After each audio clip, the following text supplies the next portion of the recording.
안녕하세요. 헝그리 스포츠입니다. 이번 시간에는 25년도에 출제된 운동역학 기출문제를 풀어보도록 하겠습니다. 자, 전체적인 강평을 해보자면 문제는요, 평소 나오던 수준보다 다소 어렵게 출제가 되었습니다. 생활스포츠 지도사 시험 과목 7개 중에 난이도는 연도마다 차이는 있지만 그럼에도 항상 한국체육사와 운동역학만큼은 비교적 문제가 쉽게 출제가 되었는데요. 이상하게도 25년도에 어려웠던 과목이 2개가 있었는데 그게 바로 한국체육사와 운동역학이었습니다.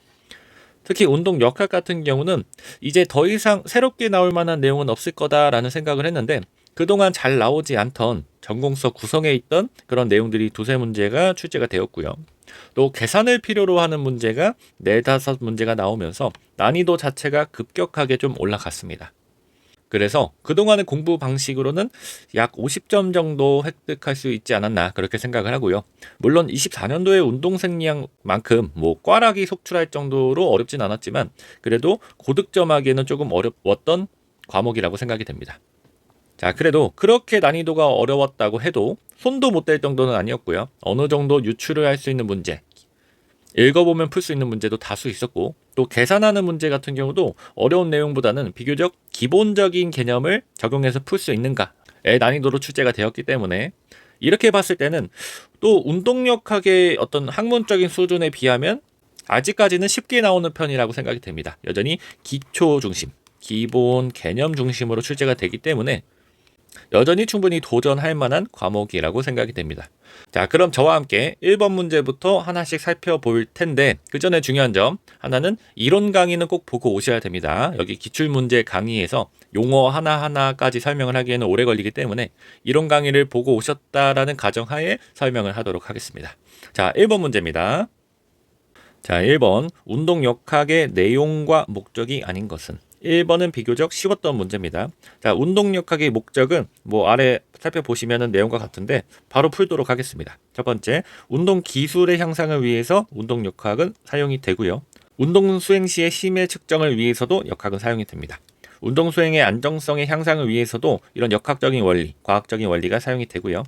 자, 인체 내 에너지 대사의 측정은 역학이 아니라 생리학에 관련된 내용입니다. 그래서 4번이 정답이고, 자, 이것은 거저주는 문제 같습니다. 자, 2번으로 넘어가겠습니다. 자, 2번 보기에서 설명하는 동작 분석 방법으로는 옳지 않은 것은 나왔고요. 자, 이 동작 분석은 역학 파트 가장 마지막 쪽에 있는데 그동안은 각각의 동작 분석 방법에 대해서 자세하게 문제가 나와서 조금 어려웠는데 25년 같은 경우는 오히려 이쪽 부분이 되게 쉽게 출제가 되었습니다. 자, 문제는 결국 연구를 함에 있어서 정성적 분석과 정량적 분석을 구분할 수 있는가가 출제가 되었고요. 자, 정성적 분석은 뭐냐면 일단 설명을 드리면 정성적 분석은요, 움직임을 주관적인 관점에서 평가하는 것을 의미합니다. 우리 선수가 어떤 특정한 동작을 하고 있습니다. 그리고 코치가 그것을 바라보고 잘했네, 못했네, 어떻게 해야 되네 라고 바로 다이렉트로 알려주는 방법이 있겠죠. 그럼 이러한 분석 방법은 코치의 주관이 들어가게 되고요. 이 과정에서 정확한 수치나 데이터는 필요가 없습니다. 이러한 것이 정성적 분석이라고 합니다. 자, 즉각적이고 적절한 피드백을 얻을 수는 있어요. 근데 무엇이 부족하다? 이제 객관성이 부족할 수가 있다. 자, 그러면 정량적 분석은 이제 결이 살짝 다릅니다. 정량적 분석은요, 움직임을 구체적인 수치와 단위로 객관화시키는 것을 말합니다.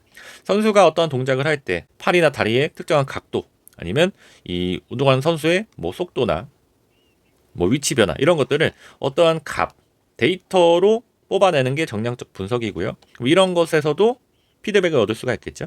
다양한 정보를 얻을 수 있으나 다소 복잡하고 시간과 비용이 많이 필요하다. 자, 일단 이렇게 나눌 수는 있고 중요한 것은 이 두 가지가 완전히 별개의 것은 아닙니다. 이러한 정량적인 데이터를 가지고 코치가 주관적으로, 정성적으로도 해석을 할 수가 있거든요. 그래서 이것은 일단 분류 방법이지 완전히 별개의 것은 아니다. 자, 문제 보겠습니다. 보기, 동작을 측정하거나 계산을 하지 않는데요. 비수치적인 방법으로 지도자의 시각적 관찰로 움직임의 오류를 찾아 운동 기술 향상을 도모한다. 이것은 정성일까요? 정량일까요? 이것은 정성이 되겠습니다. 그럼 옳지 않은 것이니까 정성에 관련된 내용이 3가지가 나눌 거고 정량에 관련된 게 하나가 나올 겁니다. 요거 고르면 되겠죠. 자, 1번 정량적 자료를 분석한다. 바로 나왔죠. 정답은 1번이었고 2번 보겠습니다. 현장에서 즉각적인 분석이 가능하다. 지도자 성향에 따라 결과가 달라지고 분석의 결과는 객관성을 담보할 수 없다. 다 정성에 해당하는 내용이라서 1번이 정답이었습니다. 2번도 쉬웠던 문제 같습니다. 3번 가겠습니다. 자, 3번 운동의 종류에 관한 설명으로 옳지 않은 것은 이것도 아주 기본적인 문제였죠. 3번까지는 비교적 쉽게 출제가 된 것 같습니다. 자, 우리 운동 역학에서 운동의 종류에는 크게 선운동, 각운동이 있다고 말씀드렸고요. 두 개가 합쳐진 형태가 복합운동인데 우리 스포츠 상황에서 대부분의 동작들은 모두 복합운동이다 라고 보시면 됩니다. 자, 선운동부터 보면은 크게 직선운동과 곡선운동이 있다라고 말씀드렸습니다. 하나의 물체가 직선으로 수평이든 수직이든 이동을 하는 게 직선 운동이고요. 곡선 운동은 곡선에 따라서 운동을 하는 건데 대부분 이제 공중 상황에서 던져진 물체들, 포물선 운동이 주로 곡선 운동에 해당을 합니다. 포물선 운동 또는 투사체 운동이라고 하는데, 자, 그리고 각 운동의 경우에는 축이 내부에 있는 경우, 뭐 발레리나를 예로 들어볼까요? 그러면 자기 몸을 중심으로 뭐 이렇게 회전을 한다라고 해봅시다. 그럼 축이 내부에 있는 거고, 축이 외부에 있는 경우도 있습니다. 철봉을 가정을 했을 때 철봉을 잡고요. 선수가 대차도기를 하고 있다라고 해봅시다. 그러면 축은 철봉을 맞잡고 있는 이 부분이죠. 축이 외부에 있는 경우다. 내부, 외부. 자, 이렇게 보고 문제 보도록 하겠습니다. 자, 직선 운동은 병진 운동의 한 종류이다. 병진 운동이 뭐예요? 동일하게 진행한다. 선 운동을 말하고요. 직선 운동이니까 당연히 해당하겠죠. 두 번째, 곡선 운동은 회전 운동에 포함되는 운동이다. 요게 틀렸죠. 자, 곡선 운동은 회전 운동이 아니라 병진 운동에 해당을 합니다. 강의에서도 강조를 드렸습니다. 곡선이라고 뭔가 각 운동처럼 느껴지는데 앞에 글자를 빼봅시다. 곡을 빼보면 이것도 선 운동이죠. 그렇기 때문에 병진 운동에 해당을 하고, 자, 병진 운동은 직선 운동과 곡선 운동 모두를 말한다라고 나옵니다. 맞는 설명인데 또 이렇게 보면은 이 두 가지가 상호 반대되는 설명이 되죠. 그래서 만일에 이 문제를 모르더라도 2번과 3번 중에 골랐어야 되는 문제입니다. 자, 4번 복합운동은 병진 운동과 회전 운동이 혼합된 운동이다. 맞는 설명이고요. 정답은 2번이었습니다. 요거는 기본적인 개념입니다. 꼭 잘 알고 가셔야 되고요. 여기 나오는 등속 운동은 무엇인가? 등가속 운동은 무엇인가? 이런 것도 개념을 잡고 가야 됩니다. 자, 4번으로 가겠습니다. 자, 4번 운동역학 사슬에 관한 설명으로 옳지 않은 것은 키네틱 체인에 관련한 문제였고요. 이게 새롭게 출제되었던 내용입니다. 자, 물론 전공서에는 있습니다. 이제 운동역학 전공서에는 없고요. 우리 아마 건강운동관리사 이런 거 준비하시는 분들은 뉴먼 많이 보실 텐데 여기에도 있고 이제 주로 이제 생체역학 교재에 많이 들어가 있습니다. 거의 들어가 있는 내용이고요.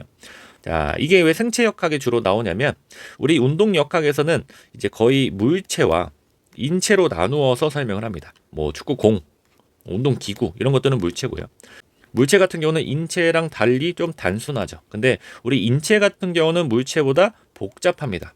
일단 힘을 어떻게 내냐면 근육을 통해서 내고요. 이러한 근육이 작용을 하는데 일단 기본적으로 우리 뼈대라고 하는 골격에 작용을 해서 움직임을 일으킵니다. 그래서 골격근이라고 부르는데 그렇기 때문에 이렇게 하나의 근육이 힘을 내는 것에 있어서 그 근육, 그 뼈대와 연결되어 있는 수많은 분절과 상호작용을 하고 움직임을 만들어냅니다.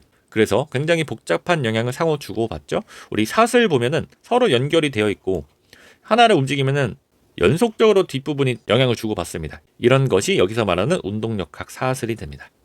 자, 아래 한번 보시면 운동역학 사슬은 힘이 작용을 할 때 영향을 주고받는 연결된 신체 분절을 말한다라고 되어 있습니다. 그때 중요한 것은 닫힌 형이 있고요. 열린 형이 있는데 쉽게 생각해 보면 사슬이 있고 A라고 하는 사슬은 끝부분에 연결되어 있는 것이 없습니다. B라고 하는 사슬은 이렇게 가서 끝부분이 벽에 고정이 되어 있다라고 해봅시다. 그러면 벽에 고정이 되어 있는 부분은 비교적 움직이지 않을 거고 바깥쪽 부분은 자유롭게 좀 움직일 텐데 각각의 것을 A 같은 경우는 열린 형이라고 부르고요. B 같은 경우는 닫힌 형이라고 부릅니다.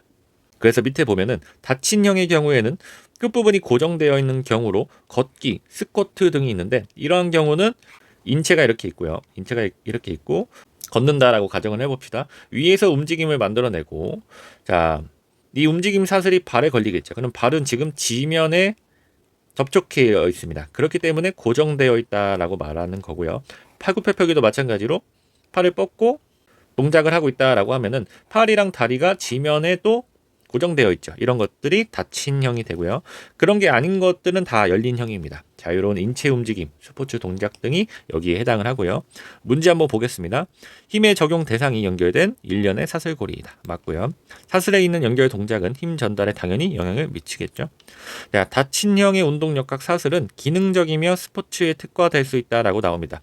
야, 그렇죠. 스포츠 같은 경우는 일단 지면에 많이들 고정이 되어 있고 또는 도구를 사용을 합니다. 도구를 사용을 하는데 이것도 어떻게 보면은 내 힘의 끝부분이 도구에 고정되어 있다라고 볼 수가 있습니다. 자, 4번 열린형 운동역학 사슬에는 스쿼트, 팔굽혀펴기와 같은 동작이 있다라고 나오는데 이런 동작은 열린형이 아니라 닫힌형이죠. 그래서 4번이 정답입니다. 자, 이거는 새롭게 나오긴 했는데 일단 알고 가시면 좋을 것 같습니다. 뭐 그렇게 어려운 내용은 아니고요. 자, 5번으로 가겠습니다. 자, 5번 신체에 작용하는 역학적 부하 로드에 관한 정의로 옳지 않은 것은, 자, 이것도 새롭게 나왔던 문제고요. 이것도 마찬가지로 생체 역학 전공서에 자주 나오는 내용이긴 합니다. 근데 나온 적은 없다가 이제 처음 출제가 되었고요.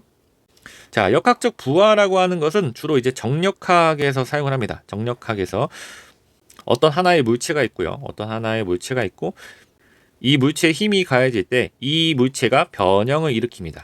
자, 이렇게 변형을 일으키는 힘을 응력이라고 하는데 이런 형태에 대해서 여러 가지로 나눌 수가 있습니다. 일단 이 물체가 하나가 있다라고 했을 때 물체를 바깥에서 안쪽으로 이렇게 밀어본다라고 가정을 해봅시다. 그럼 요것은 압축이라고 부릅니다. 그냥 명칭이 그런 겁니다. 그리고 이제 바깥쪽으로 이렇게 잡아당긴다라고 해봅시다. 요거는 이제 인장이라고 부르고요. 잡아당김이라고도 부를 수가 있습니다. 자, 그때 이 물체에 이렇게 힘만 작용을 하는 게 아니죠. 어떠한 경우에는 위에서는 이쪽 부분을 누르고 아래쪽에서는 이렇게 누를 수가 있는데 보통의 상황에서는 그때는 로테이션 합니다. 회전을 하게 되는데 만약에 물체가 고정이 되어 있다라고 한다면 그리고 물체가 변형이 가능하다라고 한다면 물체는 여러 가지 형태로 변화할 수가 있는데 일단 기본적으로 끊어질 수가 있습니다. 이렇게 가운데가 또 끊어지는 경우 이런 경우를 전단이라고 부르고요. 또는 단순하게 이렇게 휘어질 수가 있겠죠. 휘어질 수도 있고 휘어짐 또는 밴딩이라고 부르고. 자, 힘이 작용을 하는 게 이렇게 조금 회전을 시키면서 돌아갈 수도 있습니다. 그런 경우에는 이제 비틀림이라고 하는데 그런 게 아래 나오죠. 인장, 압축, 전단, 뭐 굽힘, 비틀림 이런 것들이 되고요. 자, 지금의 경우에는 하나의 물체에 작용을 합니다. 그러면 이렇게 생각을 해볼 수가 있겠죠. 두 개의 물체가 있다라고 했을 때 이 두 개의 물체에 대한 움직임도 설명을 할 수가 있습니다. 물체와 물체가 맞닿아 있는 면을 기준으로 이렇게 뭐 슬라이딩 할 수도 있고요. 미끄러질 수도 있고 B를 기준으로 A가 이렇게 회전을 할 수도 있고요. 이러한 경우가 우리 관절 간의 그런 움직임을 설명을 하는 용어들이거든요. 뭐 미끄러짐 아니면 뼈의 구름 이런 것들인데 이것도 그냥 가볍게 생각만 해보시면 될 것 같고 문제 보도록 하겠습니다. 자, 전단 응력. 자, 조직의 장축을 따라 대칭으로 가해지는 힘인데 저는 이 문제를 봤을 때 이제 설명이 조금 어려웠던 것 같아요. 야, 조직의 장축이 뭐냐면 이제 하나의 물체가 있으면 짧은 방향이 있고 긴 방향이 있죠. 긴 방향이 장축입니다. 이게 장축이고요. 그럼 장축을 따라서 대칭으로 가해진다라고 하는데 사실 이 대칭이 정확하게 어디를 말하는지는 잘 모르겠어요. 이것도 대칭인 거고 뭐 이것도 대칭인 건데 결론적으로는 전단 응력 같은 경우는 이제 두 힘이 물체를 기준으로 반대로 가해져야 됩니다. 반대로. 자, 대칭은 이런 것도 대칭이겠죠. 그러면 대칭으로 가해지면 물체의 변화는 없게 됩니다. 그래서 전단 응력 같은 경우는 말이 좀 애매하긴 한데 반대라고 표현을 하는 게 좀 더 맞을 것 같고요. 전공서마다 설명을 조금씩 달라서 자, 2, 3, 4번은 확실하기 때문에 일단 정답은 아니었습니다. 자, 인장 응력은 잡아당기는 거죠. 두 힘이 서로 떨어지게끔 하나의 물체가 있다면 한쪽 끝에서 반대로 한쪽 끝에는 반대로 가해지면서 떨어지게 한다라고 나오니까 인장 응력은 맞고요. 압축 응력 반대쪽에 두 힘이 서로 향하는 방향으로 반대쪽에 두 힘이 있고요. 서로 향하는 방향으로 가해지니까 압축이 맞습니다. 자, 이렇게 정확하게 설명이 나오면 좋겠죠. 자, 휨 축에서 벗어나는 두 힘이 가해져서 아까 이 상황인 겁니다. 한쪽에서는 인장 응력, 한쪽에서는 압축 응력이 발생한다라고 합니다. 이거는 휨 또는 굽힘으로도 볼 수가 있는데 이거는 맞는 설명이고 정답은 1번이었습니다. 자, 요것 같은 경우는 문제가 출제가 되었는데 가볍게 보고 가시면 될 것 같습니다. 뭐 자주 나올 만한 내용은 아니고요. 자, 6번으로 가겠습니다. 자, 6번 보기에서 내력에 관한 설명으로 옳은 것만을 모두 고른 것은 보도록 하겠습니다. 자, 여기 부분 같은 경우는 운동역학에서요. 이 운동역학도 두 개로 나눌 수가 있습니다. 운동학과 운동역학 역학으로 나눌 수가 있는데 둘 다 일단 큰 틀에서는 운동 역학에 속합니다. 근데 연구하는 게 조금 달라요. 운동학은 속도, 뭐 속력, 위치 변화 이러한 것들을 연구를 하고요. 운동 역학은 말 그대로 힘력, 힘을 연구를 합니다. 자, 이거 같은 경우는 이렇게 생각해 보면 좋을 것 같아요. 운동 역학은 결국 물체든 인체든 움직임이 일어납니다. 그럼 이 움직임에 대해서 분석하고 해석하고 서술할 수가 있어야 되는데, 그때 이 운동 역학 같은 경우는 이 움직임에 대한 원인으로 볼 수가 있습니다. 힘이 작용을 해야 원인이 생기는 거고요. 자, 이 운동학 같은 경우는 힘이 작용을 해서 움직이죠. 그러면 그 움직이는 정도를 표현을 합니다. 그래서 결과라고 보셔도 될 것 같습니다. 원인과 결과를 우리가 분석을 하는 건데, 여기서 말하는 내력이라고 하는 것은 큰 틀에서 보면은 운동 역학에 해당을 하고요. 자, 강의에서 힘의 종류 설명을 드리면서 여러 가지의 힘들이 있다라고 했습니다. 그러면서 이렇게도 나눌 수가 있지만 우리가 내력과 외력으로도 나눌 수 있다라고 말씀드렸습니다. 그때 우리가 내력이라고 말하는 것은 이 운동 역학에선 주로 이제 근력으로 볼 수가 있고, 외력에는 여러 가지가 있지만 대표적으로 중력이 있다라고 말씀드렸습니다. 자, 그렇게 보고 이제 문제를 풀어보도록 하겠습니다. 자, 가까이 와서 보도록 하겠습니다. 내력에 관한 설명으로 옳은 것만을 모두 고르래요. 그러면 뭔가는 내력이고 어떤 거는 외력이 나오겠네요. 그리고 외력은 항상 중력이 대표적이라고 했습니다. 자, 기억부터 다이빙 동작에서 작용하는 중력이래요. 그럼 이거는 일단 외력입니다. 외력. 자, 다이빙 대가 있고 선수가 이렇게 있습니다. 그럼 선수가 이 다이빙 대를 박차고 점프를 하겠죠. 그럼 이것은 이 사람의 근력을 통해서 일어났기 때문에 요건 내력입니다. 근데 그 다음에 공중으로 올라간 선수가 아래로 떨어지겠죠. 그럼 이것은 뭐예요? 중력인 거고 이거는 외력이 됩니다. 자, 여기서 플러스 외력이 하나 더 있습니다. 이 사람이 이 다이빙 대를 박차하는 순간 다이빙 대는 작용 반작용에 의해서 이 사람을 밀어줄 텐데, 자, 이 반작용력은 또 외력에 해당을 하거든요. 이 다이빙 동작에서는 외력은 크게 다이빙 대에 대한 반작용력 그리고 중력 두 가지가 될 것 같습니다. 자, 기억은 일단 외력이라서 아니었고요. 자, 그러면 벌써 두 개로 나누긴 하는데 니은도 보도록 하겠습니다. 높이뛰기 도약 동작에서 선수가 발휘한 힘이래요. 이건 완전히 근력이죠. 그래서 내력에 해당을 합니다. 내력에 해당을 해서 니은은 맞고요. 자, 디귿, 환경과의 상호작용으로 시스템에 작용을 하는 힘이라고 합니다. 자, 여기 말이 좀 어렵긴 한데, 자, 환경과의 상호작용으로 시스템에 작용을 하는 거는 이렇게 생각을 해볼 수 있습니다. 예, 운동 동작을 하면서 그 사람의 몸에 작용을 하는 힘이라고 해석을 하면 조금 수월하실 것 같아요. 자, 달리기를 합니다. 달리기를 하고요. 이 사람이 뛰면은 지금 운동을 하고 있는 거죠. 그럼 이 운동을 할 때 지면 반작용력이 있죠. 이게 몸으로 작용을 하잖아요. 그럼 시스템에 작용을 하는 겁니다. 아, 반작용력은 시스템이구나. 뭐 수영도 있겠죠. 수영도 있으면 뭐 다리가 이렇게 됐을 텐데, 그러면 팔 스트로크를 하면은 그게 내력인 거고, 스트로크에 의해서 물의 반작용력이 생기죠. 항력이나 부력으로 볼 수가 있는데, 이런 것들은 시스템에 작용을 하는 외력에 해당을 합니다. 자, 환경과의 상호작용으로 작용을 하는 힘은 모두 이제 외력으로 볼 수가 있겠죠. 그래서 디귿은 틀렸다라고 봐야 됩니다.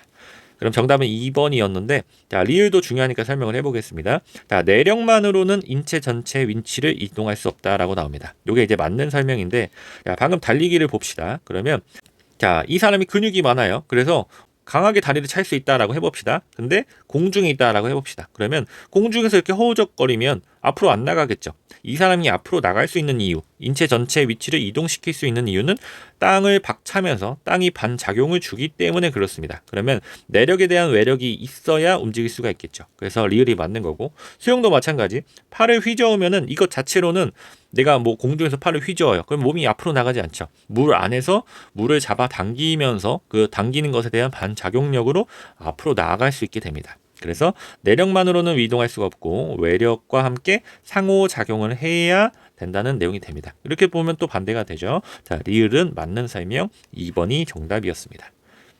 자, 오른쪽으로 가면은 힘의 종류에서 뭐 내력, 외력으로 나눌 수 있지만 각각의 내용들이 또 있습니다. 요거 같은 경우는 강의에서 잘 봐주시면 될 것 같고요.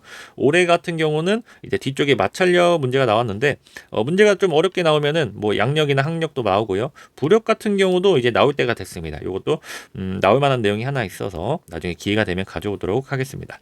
자, 다음 문제로 가겠습니다. 자, 7번 보기에서 제시한 A 학생의 항속 구간 평균 보행 속도는 단 반올림하여 소수점 둘째 자리까지 표기를 해라 라고 나옵니다. 자, 올해 나왔던 역학 문제 중에 첫 번째 계산 문제였고요.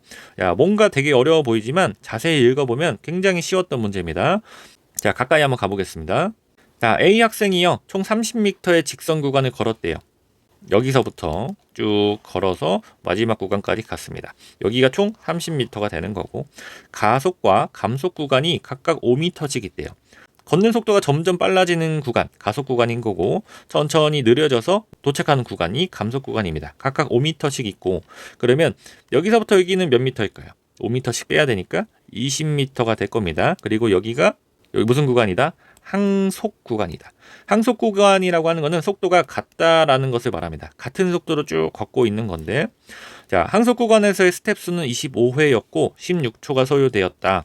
자, 항속 구간의 평균 보행 속도를 고르래요. 그러면 뭔가 어려워 보이지만 되게 단순합니다. 항속 구간의 총 길이는 몇 미터죠? 20m이고, 우리가 속도를 구할 때는 이동한 거리, 변이를 단위 시간으로 나눠야 됩니다. 그러면 지금 변이가 20m고요. 단위 시간이 몇 초죠? 16초죠. 16초를 나누면 된다는 겁니다. 이게 정답이고, 스텝 수는 그냥 주어진 거예요. 이게 별다른 의미는 없고, 여기서 중요한 것은 20m 그리고 16초 이렇게 나누면 됩니다. 이거를 계산을 했을 때는 이제 1.25m/s가 나옵니다. 자, 이렇게 고르면 됐던 문제고, 자, 그때 이런 것들을 계산을 하기 어려워하시는 분들이 있습니다. 물론 여기 같은 경우는 어렵진 않을 것 같아요. 단위를 그냥 빼놓고 숫자만 생각을 했을 때 결국 20을 16으로 나누라고 하는 거잖아요. 그러면 1 올리고 16 한 다음에 4 내리고 그 다음에 2 하면은 32 되겠네요. 그러면 8이 남고 5를 곱했을 때 80이 되니까 그러면 1.25가 됩니다. 이렇게 계산을 해도 되는데, 요게 어려우신 분들은 지도사 시험을 갈 때 계산기를 가져갈 수 있습니다. 요것을 이제 모르시는데, 계산기 중에 아주 가장 기본적인 계산기 있어요. 뭐 카시오에서 나온 거나 뭐 그런 거는 가져가서 써도 됩니다. 그때 중요한 거는 이제 저장 장치가 없는 계산기를 가져가야 쓸 수가 있고, 공고문에 다 나와 있어서 가져가셔도 되는데, 혹시 그럼에도 걱정이 되시면 가져가서 시험 보기 전에 그 감독관이 있습니다. 감독관이 안 바뀌거든요. 그래서 감독관한테 시험 보기 전에 이러한 공고문에 의해서 쓰려고 하는데 써도 되냐라고 물어보면 감독관들도 다 교육을 받아서 알고 있습니다. 네, 쓰세요라고 하거든요. 그러면 운동역학을 내가 보신다라고 하면은 가져가는 게 전 낫다라고 봅니다. 이러한 문제도 단순하게 계산 실수로 틀릴 수도 있기 때문에 가져가는 것을 추천을 드리고요. 자, 7번 문제 같은 경우는 2번이 답이었는데 이거 자체는 그렇게 어렵진 않았던 문제라고 생각이 됩니다. 자, 8번으로 넘어가겠습니다. 자, 8번 각 가속도에 관한 설명으로 옳지 않은 것은, 자, 옳은 것, 옳지 않은 것 이런 거 헷갈리시면 안 되고요. 자, 가속도는 문제 많이 나왔는데 각 가속도는 잘 안 나왔던 편입니다. 그래서 헷갈리실 수가 있는데, 제가 강의에서도 헷갈리면은 각자를 빼보라고 말씀드렸어요. 문제에서 각을 다 빼면 그래도 문제가 풀릴 겁니다. 왜냐면 선운동이나 각운동이나 원리는 비슷하기 때문에. 자, 일단은 가속도에 대해서 설명을 간단히 다시 해보자면, 하나의 물체가 있고요. 물체가 시간이 지나도 가만히 있으면 우리가 그 물체를 정지해 있다라고 표현을 합니다. 자, 그때 시간이 지나면서 이 물체가 위치의 변화를 일으킬 수 있습니다.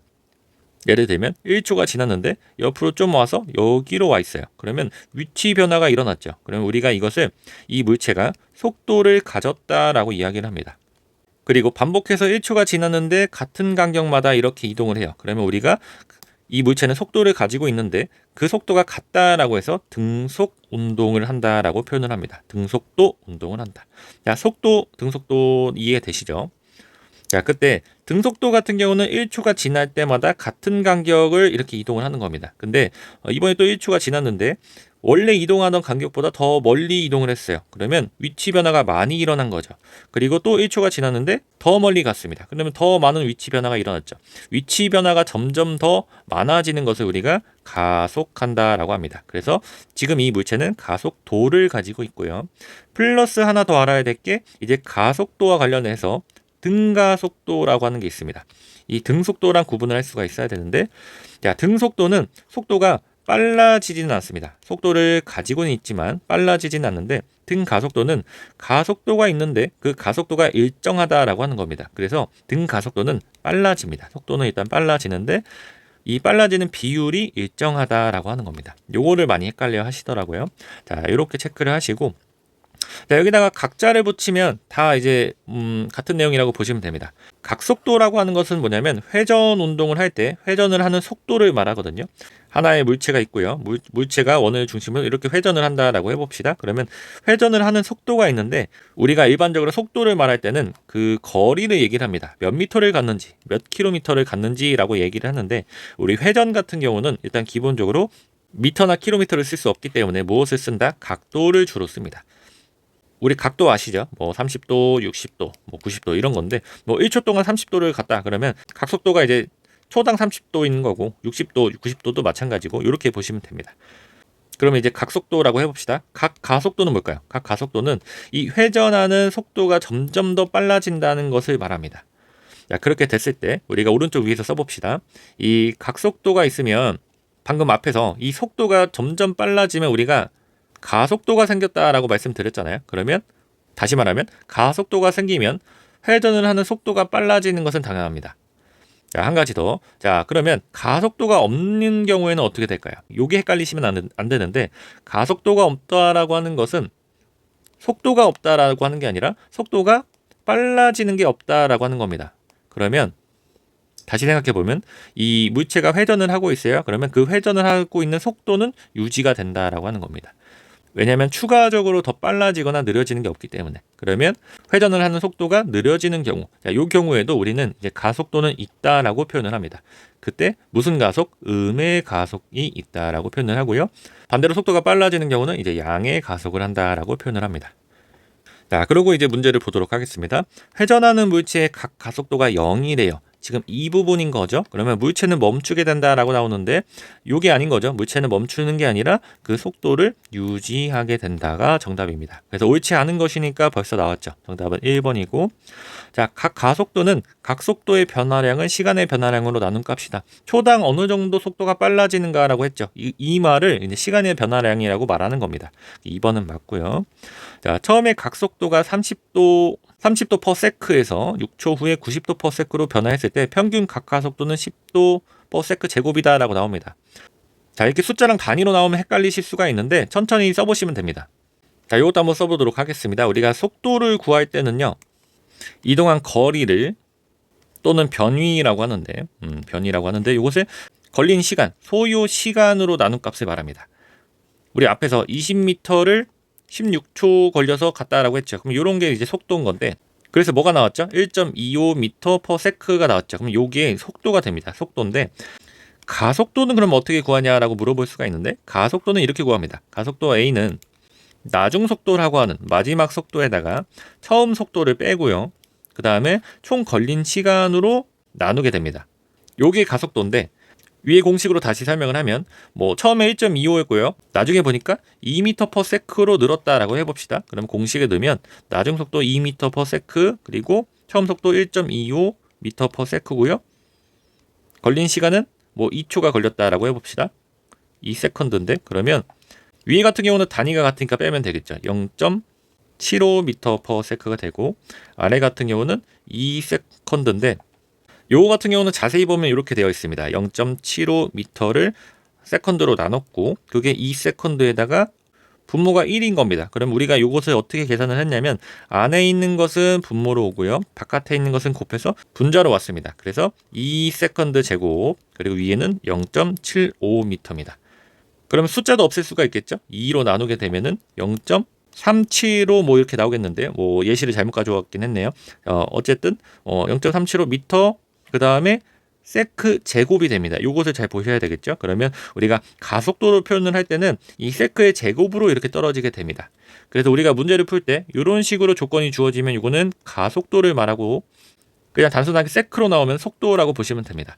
그럼 다시 한번 지우고 자, 각속도도 구할 수가 있습니다. 동일하게 구할 수가 있는데 자, 처음에 30도 per sec였고요. 나중에 90도 per sec였대요. 그럼 그대로 하면 됩니다. 나중 그리고 처음 그리고 몇 초 걸렸대요? 6초가 걸렸다라고 해봅시다. 그러면 단위가 같으니까 빼면 되겠죠? 60도 per sec, 그 다음에 6세컨드인데 숫자 같은 경우는 없앨 수가 있겠죠? 그래서 10도 per sec고요. 아래는 sec니까 요거 같은 경우는 10도 per sec 제곱이 됩니다. 그렇게 보면은 각 가속도는 10도 per sec 제곱이구나. 그래서 맞는 내용이고요. 요 정도까지는 계산을 할 수 있어야 됩니다. 어려워 보일 수는 있는데 또 막상 몇 문제 정도 풀다 보시면은 그렇게 어렵진 않거든요. 자, 이렇게 보시면 되고, 자, 각속도가 양의 방향으로 선형적인 증가를 한다. 야, 각속도 같은 경우는 그 방향이 있긴 합니다. 우리 이제 회전을 할 때 시계 방향이 있고 시계 반대 방향이 있습니다. 뭐 기준에 따라 다르긴 한데 일단 시계 방향으로 도는 것을 우리가 음으로 표현을 하고요. 시계 반대 방향으로 도는 것을 양으로 표현을 합니다. 각속도가 양의 방향으로 선형적인 증가를 한대요. 그러면 이렇게 회전을 하고 있는 거고, 자, 각속도가 선형적으로 증가를 한다는 것은 각가속도가 증가를 하고 있는 거죠. 그러면 각가속도는 일정한 양의 값을 가진다라고 하는 말은 맞는 설명입니다. 자, 그래서 정답은 1번이었고요. 자, 올해 문제가 대부분 이런 식입니다. 일단 기본적인 개념도 알아야 되고 간단한 계산도 할 수 있어야 되는 문제가 대부분이라서 제 생각에도 이 정도까지는 공부를 하셔야 됩니다. 이 정도까지는 공부를 하셔야 문제가 조금 어렵게 나와도 응용해서 풀 수 있기 때문에 잘 보고 가시면 되겠습니다. 자, 9번으로 가겠습니다. 자, 9번 그림에 관한 설명으로 옳지 않은 것은 이렇게 나왔습니다. 자, 이 문제도 많이 어려워하셨는데 저와 같이 공부를 하셨으면 여러 번 반복했던 내용이라서 아마 무리 없이 정답은 고르셨을 것 같습니다. 자, 그림이 주어졌으니까 그림을 일단 해석을 해야 되겠죠. 그림을 잘 보면 X축, Y축을 먼저 봐야 됩니다.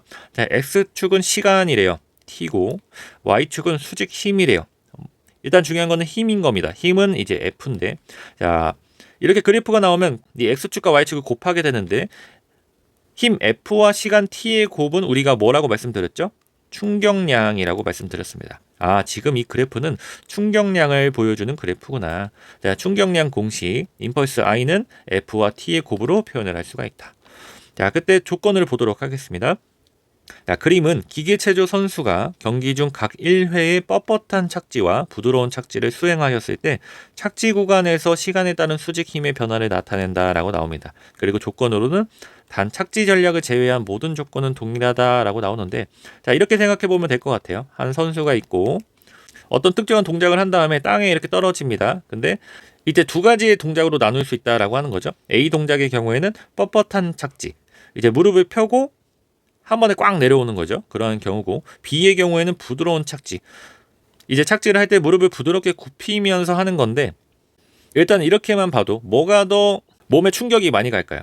이 둘 중에 뻣뻣한 착지가 몸에 충격이 많이 가겠죠. 그래서 우리가 뭐 착지를 할 때 무릎을 굽히면서 부드럽게 하라라고 하는 건데 그러한 원리인데, 그래프에서 봅시다. 이제 기역이 A인 거고 니은이 B인 건데 여기서 중요한 것을 두 가지를 알아야 됩니다. 첫 번째는 이제 단위 시간의 충격력인데 기역과 니은 모두 내가 특정한 동작을 수행을 하고 있습니다. AA 같은 경우에는 여기서 시작을 해서 여기서 끝나요. 뭐 예를 들면 여기가 0초라고 하고 여기가 0.5초라고 합시다. 동작이 끝나는 지점. 자, B의 경우에는 파란색으로 써보면 0초에서 동시에 시작을 하지만 조금 더 동작이 오래 지속이 되죠. 뭐 여기 1초라고 해봅시다. 그러면 특정한 딱 시간초, 여기가 뭐 0.3초라고 해볼까요? 그러면 그때 A가 느끼는 충격력과 B가 느끼는 힘, 충격력을 비교해보면 어디가 더 많죠?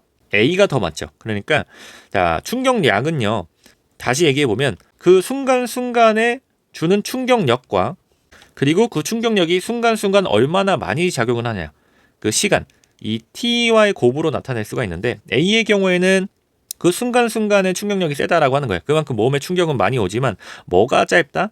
동작에 걸리는 시간이 짧다라고 표현을 하는 거고, B 같은 경우에는 이 시간을 길게 하면서 단위 시간 동안에 내 몸에 작용을 하는 이 힘들, 충격력을 줄여나가는 거죠. 그러면서 부상의 위험이 덜해지는 건데, 이제 두 번째 알아야 될 게 뭐냐면 지금 조건에서 착지 전략을 제외한 모든 조건은 동일하다라고 나옵니다. 지금 보이는 시간과 힘이 착지 전략이라고 한다면 다른 조건은 동일하대요. 일단 같은 선수니까 질량도 동일하고 떨어진 속도도 동일하고 이런 것들을 말합니다. 그러면 모든 조건이 동일하다라고 했을 때 다시 한번 지우고, A 선수가 짧은 시간 동안에 느꼈던 이 충격량과 B 동작에서 긴 시간 느꼈던 이 충격력의 경우에는 결론적으로는 이 충격량이 같다라는 사실이 됩니다. 요게 이제 중요한 겁니다. 다시 말하면 이 두 동작 모두 결국 인체에 주는 충격량 자체는 동일해요. 충격량은 동일한데 딱 순간순간 우리가 그것을 단위 시간이라고 부르는데 단위 시간에 충격, 충격력은 다른 거예요. 아까 이렇게 딱 찍어 드렸죠. 이렇게 다른 건데 전체 양은 똑같다. 충격량은 똑같다. 자, 이렇게 해석을 하고 문제를 푸시면 됩니다. 자, 1번 기역과 니은의 운동량의 변화량은 동일하다 나오는데 요거는 우리는 알고 있죠. 운동량의 변화량이 뭐예요? 요게 충격량입니다. 자, 충격량 공식 보면 두 번째 나옵니다. MV 나중 속도에서 MV 초음 속도를 뺀다라고 나오는데 이 MV가 뭐예요? 이게 운동량입니다. 그러면 처음에 운동량에서 나중에 운동량을 뺀다라고 나오는데 요게 이제 운동량의 변화량인 거고요. 이것 자체가 충격량인 겁니다. 야, 그러니까 일본에서 운동량의 변화량은 이라고 나오는데 요게 이제 충격량이라고 말할 수가 있는 거죠. 그럼 충격량은 지금 동일하죠. 그래서 1번은 맞고, 자, 2번 기억의 경우 신체에 작용하는 수직 충격력은 니은 동작과 비교했을 때 더 크죠. 충격력은 더 큰 겁니다. 그래서 맞는 거고, 자, 기억의 경우 신체에 작용하는 수직 충격량이 더 크다. 자, 그때 충격량은 지금 어떻게 된다 그랬어요? 같다라고 했죠. 더 큰 게 아니라 B와 같다라고 표현을 해야 됩니다. 사실 더 정확한 것은 신체에 작용하는 수직 충격량이 니은과 비교하여라고 답이 나와야 되긴 하는데 뭐 그 정도까지 우리가 친절함을 바라긴 좀 그렇고 일단 수직 충격량은 같다가 맞고요. 정답은 3번이 되겠습니다. 자, 그때 이 충격력하고 충격량은 여러 번 말씀드렸습니다. 그렇기 때문에 잘 비교를 해야 되고 특히 우리가 뭐 글러브로 공을 받거나 아니면 뭐 농구공을 받을 때 손을 잡아 당기면서 공을 받아들이거나 하는 게 모두 작용 시간을 길게 해서 충격력을 작게 하는 거라고 했죠. 오른쪽 나옵니다. 충격력을 작게 해야 되는 경우에는 공을 받을 때 이런 것들인데 그 예시가 되겠고요. 자, 착지 직전의 무게중심의 속도는 기억과 니은 모두 동일하대요. 이거는 아예 문제 조건에 되어 있죠. 착지 전략을 제외한 모든 조건은 동일하다라고 되어 있기 때문에 같은 말입니다. 이게 틀렸으면 문제가 자체가 틀린 거죠. 그래서 정답은 3번이 되겠다. 자, 이렇게 푸시면 될 것 같습니다. 자, 다음 10번으로 가겠습니다. 자, 10번 보기에서 임팩트 직후의 골프공의 선속도는 이렇게 문제가 나왔습니다. 두 번째 계산하는 문제가 나왔는데 제가 봤을 때는 이 문제가 올해 같은 경우는 제일 어려웠던 것 같습니다. 계산을 하기에 있어서 이런 조건들이 많아가지고 자, 일단 이 문제를 풀기 위해서는 충격량과 운동량의 관계를 일단 알고 있어야 됩니다. 아까 방금 앞에 문제에서 충격량은 운동량의 변화라고 말씀드렸죠. 자, 우리 당구로 예를 들어 봅시다. 당구. 자, 여기 하얀색 공이 있습니다. 우리 당구 쳐보신 분들은 알겠지만 뭐 흰 공이 있고 빨간 공이 있고 막 그렇죠. 뭐 일단 하얀 공이 있다라고 해봅시다. 그러면 우리 이 공 같은 경우에는 질량이라고 하는 것을 가지고 있어요. 그것을 우리가 m이라고 표현을 하고 이 공이 가지고 있는 속도가 있습니다. 이것을 v라고 하는데 이 질량과 속도의 곱을 우리가 뭐라고 부르냐면 운동량이라고 부릅니다. 자, 대부분의 공은 질량은 가지고 있어요. 그때 이 공이 정지해 있을 때가 있고 움직일 때가 있습니다. 운동할 때가 있는데 정지한 경우에는 속도는 0이죠. 그렇기 때문에 정지해 있는 공의 운동량은 0이 되는 거고 뭔가 운동을 하면 속도를 갖기 시작을 합니다. 그러면 그때는 어떤 특정한 운동량을 가지게 될 겁니다. 그때 이 운동량을 갖기 위해서는 이 공에다가 무엇이 전달이 돼야 되죠? 이제 힘이 전달이 돼야 되는데 요거는 이제 운동 역학에 관련된 거니까 일단 어찌 됐든 공이 간다라고 가정을 해봅시다. 그리고 나서 다음 공 이제 빨간 공이라고 해봅시다. 여기에 가서 이 공이 이 공을 맞춰요. 그러면 어떤 게 일어난 거죠? 지금 충돌이 일어난 거고 하얀색 공이 빨간색 공에 가서 충격을 준 거죠. 그러면 이 충격을 얼만큼 줬는가를 우리가 어떻게 알 수 있냐면 이 하얀색 공의 운동량을 통해서 알 수가 있습니다. 아주 단순하게 생각을 해봅시다. 공을 강하게 쳐서 아주 빠른 속도로 이 빨간 공에게 가서 친다라고 해봅시다. 그러면 이 빨간 공은 더 세게 가겠죠. 이 말인 즉슨 하얀색 공이 속도를 크게 가지면 크게 가질수록 빨간색 공에 강력한 충격을 줄 수 있다라는 말이 되고 이 말인 즉슨 운동량이 크면 충격량도 크다라는 결론을 하나 낼 수가 있습니다. 이거는 이해가 되시죠? 그리고 더불어서 운동량이 작으면 그만큼 충격량이 작게 되는데 자, 그래서 우리가 충격량이라고 한다면 운동량의 변화량이라고 표현을 하는 게 지금 이 상황에서 보면은 지금 하얀색 공이 가서 빨간색 공을 친다라고 해봅시다. 그럼 빨간색 공은 나가지만 그 다음 하얀색 공은 어떻게 될까요? 이 생각을 할 수가 있습니다. 그러면 크게 세 가지겠죠. 당구를 쳐보신 분들은 알겠지만 공에 충돌을 한 다음에 계속해서 앞으로 가는 경우도 있고요. 그 다음에 정지하는 경우도 있고 오히려 이제 뒤로 오는 경우도 있습니다. 그러면 각각의 상황에서 또 보면은 또 흰 공의 운동량이 있습니다. 앞으로 또 굴러가면은 흰 공에 대한 그 앞으로 굴러가는 속도, 또 운동량이 있을 거고 완전히 정지를 했다라고 해보면 그 순간에 또 속도는 0이 될 거고 운동량은 0이 될 겁니다. 뒤로 가면은 이제 속도가 생길 텐데 이제 방향이 좀 달라지는 건데 이렇게 보면은 이제 흰 공이 빨간 공에게 어느 만큼 운동량을 줬냐에 따라서 이 흰 공의 움직임도 결정이 되죠. 그렇기 때문에 우리가 충격량의 경우에는 운동량의 변화량으로 설명을 합니다. 자, 요만큼 보고 이제 문제를 보도록 하겠습니다. 자, 골프 스윙을 하고요. 임팩트 직후에 골프공의 선속도를 물어보고 있습니다. 그러면 여기서 지금 주어진 조건은 골프 클럽과 골프공의 질량, 그리고 클럽의 속도, 그리고 클럽이 골프공을 친 다음에 속도가 나오거든요. 그러면 일단 클럽을 하나 이렇게 그려보고요. 자, 골프공을 그려봅시다. 자, 요 상태인 겁니다. 그리고 골프 클럽은 질량이 600g이래요. 600g이고 지금 정지해 있죠. 그렇기 때문에 속도는 0m/s. 지금의 운동량은 없고요. 자, 공도 마찬가지 40g이고요. 그리고 정지해 있죠. 0m/s고 지금 운동량은 없습니다.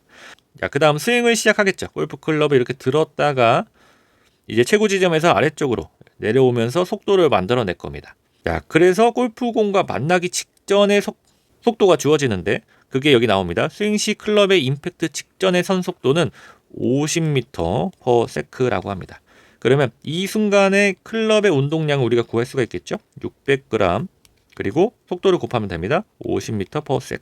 이게 운동량입니다. 일단 계산을 안 해도 돼요. 그냥 이렇게 두고 그 다음에 임팩트가 딱 진행이 됩니다. 임팩트가 된 후에 직후의 선속도를 보니까 질량은 그대로죠. 600g이고 그 다음에 선속도가 45m/s래요. 그러면 이것도 일단 원래는 계산을 해야 되는데 우리가 눈치가 있으니까 지금 이 차이가 어느 정도죠? 지금 5m/s만큼 차이가 생겼죠. 그러면 이 운동량만 우리가 계산을 해봅시다. 600g에다가 5m/s를 곱하면 600에 5를 곱하니까 3000g 그리고 m/s인데 우리가 보통 운동역학에서는 이렇게 표현을 하지 않고 킬로그램으로 바꿔서 표현을 합니다. 그러면 3kg m/s가 됩니다. 그럼 요게 지금 뭐예요? 클럽이 변화했던 운동량입니다. 그러면 이 운동량이 어디로 전해진 거죠? 지금 골프공에게 전해진 겁니다. 그러면 골프공의 선속도를 구해보래요. 그러면 우리 선속도를 구하기에 앞서서 골프공이 이제 가지고 있는 운동량을 우리는 이미 알고 있습니다. 그게 뭐다? 3kg m/s고 골프공의 운동량을 구해볼까요? 그러면 40g이니까 0.04kg 곱하기 이제 골프공의 선속도가 됩니다. 이제 요거를 구하라고 하는 거죠. 자, 요 상황에서 이제 양변의 단위가 똑같은 거는 이제 동일하게 지어보고요. 숫자도 마찬가지로 이렇게 뭐 넘겨서 계산을 해보면 3에다가 0.04를 나눠야 되니까 요거 같은 경우는 이제 100분의 4고요.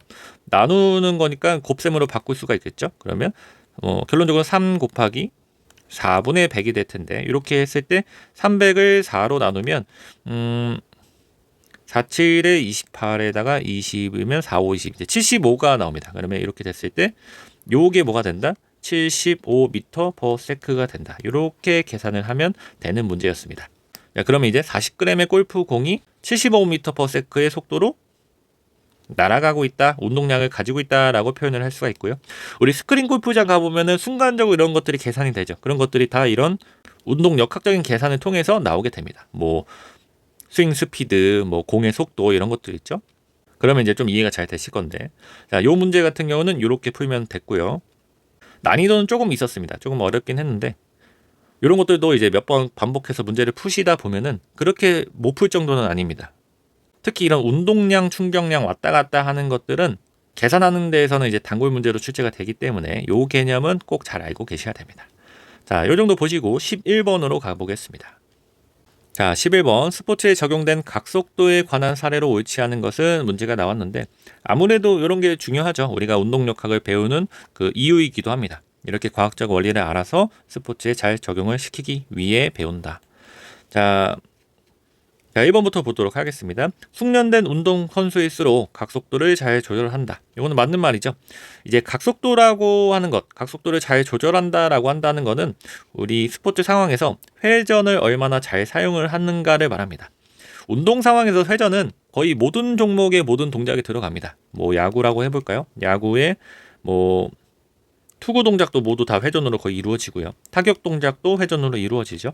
뭐 수영도 마찬가지. 뭐 다이빙 공중에서 몸을 얼마나 잘 마는가 이런 것도 회전과 관련이 있기 때문에 숙련된 운동선수일수록 각속도를 잘 조절을 하는 것은 맞는 설명입니다. 자, 두 번째, 철봉의 대차 돌기 하강 국면에서라고 나옵니다. 이건 잘 모르시는 분들이 있을 수 있어서 철봉은 우리는 알죠. 철봉은 알고 있고, 자, 대차 돌기라고 하는 건 뭐냐면 철봉을 잡고요. 그리고 몸이 이렇게 있으면 몸을 편 상태에서 크게 한 바퀴 도는 것을 말합니다. 요것을 이제 대차 돌기라고 하는데, 자, 그러면 이제 위로 올라가는 상승 국면이 있고요. 아래로 내려오는 하강 국면이 있습니다. 지금 이렇게 시계 방향으로 돈다라고 했을 때, 자, 하강 국면에서 발의 무게 중심점은, 자, 지금 이제 파란색으로 한번 그려볼게요. 이렇게 잡고, 자, 몸이 이렇게 되어 있고, 지금 내려간다라고 해봅시다. 내려가고 있으면 상체랑 하체라 나눴을 때 이제 하체의 무게 중심점이 있습니다. 여기가 이제 일정한 각속도를 유지한다라고 나옵니다. 지금 각속도는 있죠. 축이 어디예요? 이 철봉을 잡은 여기가 이제 축인 거고, 축을 중심으로 이 무게 중심점이 이렇게 회전을 하고 있는 겁니다. 근데 이 회전하는 속도가 유지가 된대요. 근데 잘 보면, 자, 우리가 올라갈 때는 중력을 거스르면서 올라가기 때문에 어떻게 돼요? 속도가 줄어들죠. 각속도가 줄어드는데, 자, 가장 탑 부분, 여기 부분부터 이렇게 내려오다 보면은 이 무게 중심점이 무엇이 작용을 하냐면 중력이 작용을 합니다. 중력이 작용을 하면 힘이 발생을 하는 거고요.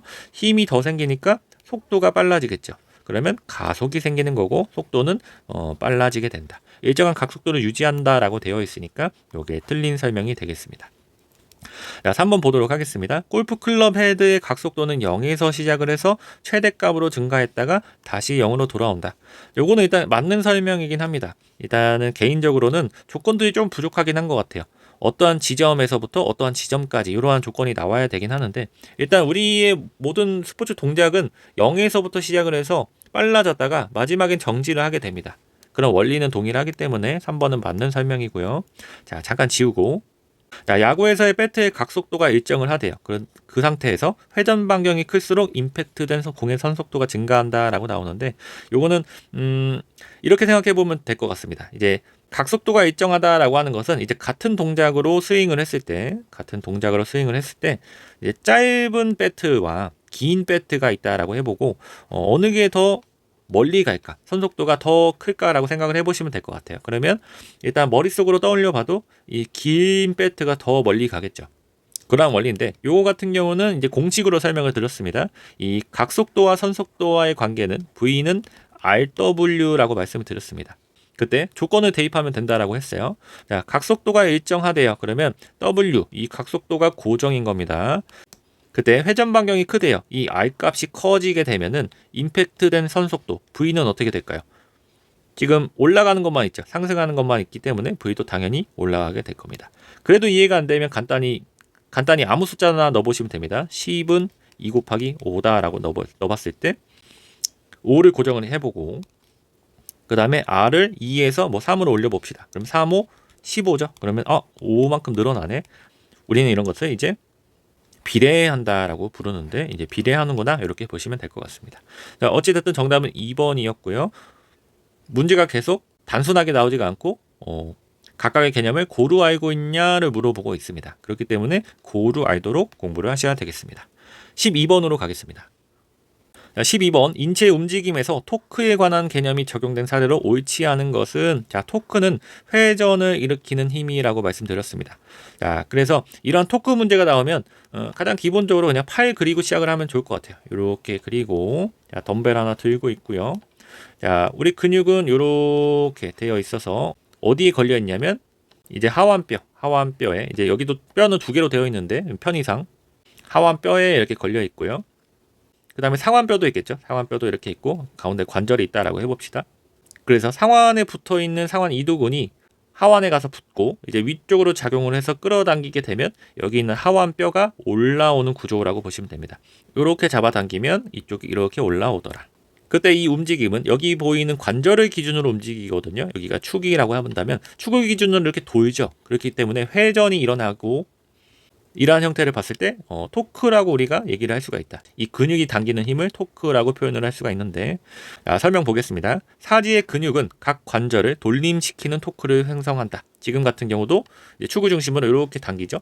이렇게 당기니까 덤벨을 들고 있는 손도 이렇게 올라옵니다. 그래서 맞는 설명이고, 자, 덤벨 컬이라고 하는 것은 이제 잡아 당기는 것을 말하고요. 이때 덤벨의 무게는 팔꿈치를 펴마는 토크를 가진다라고 나옵니다. 자, 덤벨의 무게는 뭐예요? 이 부분이죠. 이 부분인데 이 부분은 지금 아래팔로 들고 있죠. 그래서 아래팔의 무게중심은 한 요 정도가 될 겁니다. 우리 무게중심에는 무엇이 작용을 하냐면 항상 중력이 작용을 하고요. 이렇게 들고 있으면 이 무게에 의해서 팔은 이렇게 떨어지려고 할 겁니다. 그러면 우리가 관절의 기준으로 두 개의 분절이 가까워지면 우리가 굽힘 또는 굴곡이라고 부르고, 관절의 기준으로 두 뼈대가 멀어지면 그것을 펴 또는 옛날 말로 신전이라고 부릅니다.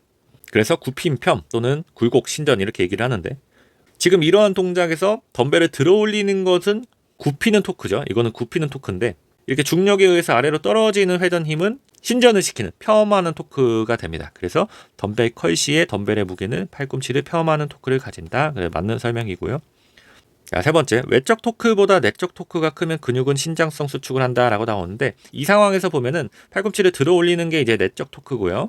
아래로 떨어지는 게 외적 토크입니다. 근데 둘 중에 뭐가 더 크대요? 외적 토크보다 내적 토크가 크대요.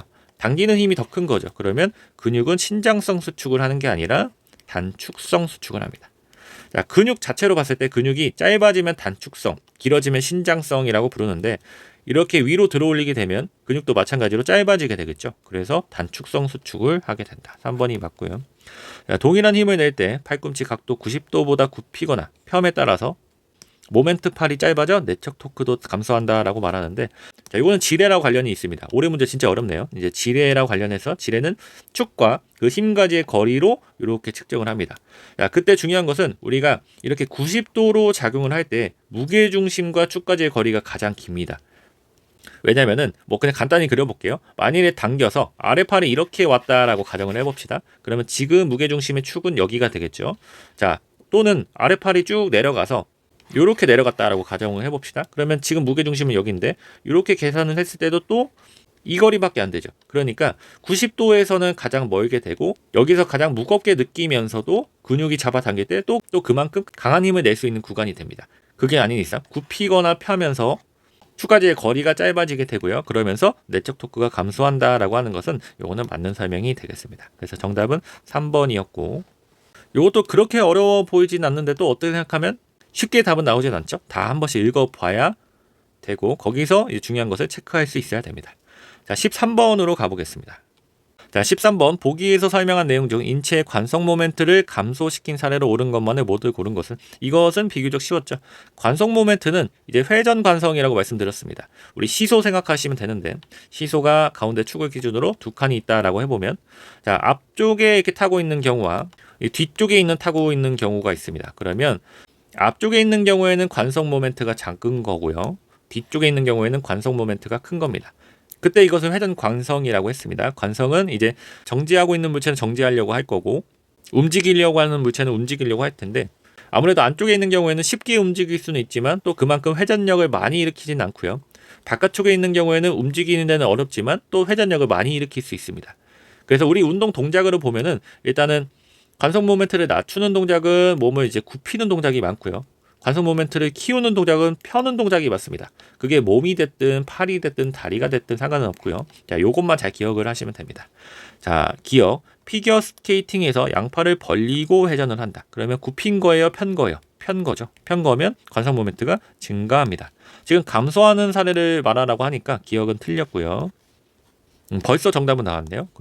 의외의 문제였는데, 자, 니은도 보겠습니다. 달리기 시 채공기에 있는 다리를 굽힌다라고 나오는데, 뭐 조건이야 어떻게 됐든 우리는 굽혔는지 폈는지만 보면 됩니다. 다리를 굽혔으면 관성 모멘트가 감소된 거죠. 니은은 맞고, 다이빙에서 공중 앞돌기 시 터크 자세를 만든다라고 나오는데, 굽힌다가 안 써 있어요. 어디 써 있냐면 움크린에 써져 있습니다. 그래서 움크린 거는 굽힌 거죠. 그래서 낮춘 거니까 디귿은 맞는 거고, 정답은 2번인데, 자, 리을 보겠습니다.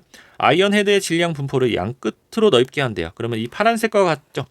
이 경우에는 관성을 조작하는 건데, 파란색은 관성 모멘트가 큰 거라고 했습니다. 그래서 리을은 틀렸고, 다이빙 관련해서 자주 나오는 용어들이 있습니다. 터크, 그리고 이제 파이크와 이제 레이아웃이라고 있는데, 레이아웃은 완전히 몸을 핀 거고요.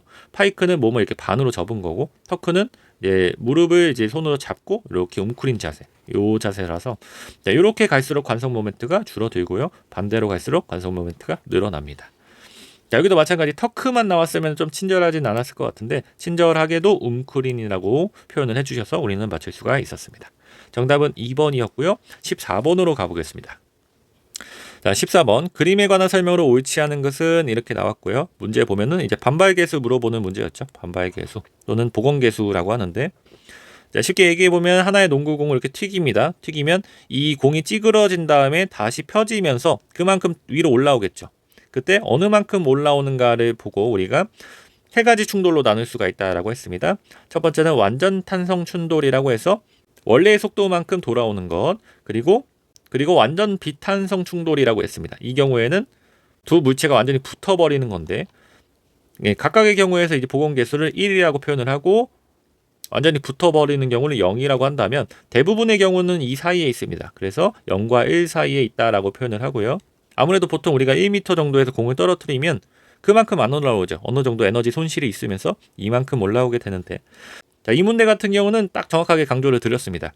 제가 체육사랑 역학 같은 경우는 출제 예상 문제를 만들지는 않습니다. 왜냐하면 뭐 새롭게 나오는 내용 자체는 없기 때문에. 근데 25년 강의에서 그 체육교사 임용 문제를 가져오면서 요 복원계수를 한번 설명을 드렸고요. 그러면서 강조드린 게 이 복원계수는 충돌 전과 후의 상대 속도를 구해서 이 비율로 구한다라고 했는데, 오답으로 내기 좋은 게 뭐라고 말씀드렸냐면 꼭 속도로만 구할 수 있는 건 아니고 피오른 높이를 통해서 구할 수가 있는데 이 경우에는 루트를 씌워야 된다라고 말씀드렸습니다. 그게 이제 문제로 정확하게 출제가 되었고 오답으로도 딱 그 개념이 나왔습니다. 자, 일단은 위에부터 설명을 드리면, 자, 이 경우에는 비탄성 충돌이다 라고 나옵니다. 비탄성 충돌이 뭐냐면 불완전 탄성 충돌이고요. 대부분의 경우가 이 경우에 해당을 합니다. 맞는 내용이고, 충돌 전후의 속도가 다르대요. 자, 당연히 속도가 다르니까 같은 질량을 가지고 있는데도 단위 시간 동안 이동한 거리가 다르죠. 그렇기 때문에 속도는 다르다는 것을 우리는 알 수가 있고, 자, 운동 에너지가 보존되지 않았기 때문에 이러한 상황이 발생을 합니다. 이것도 맞습니다.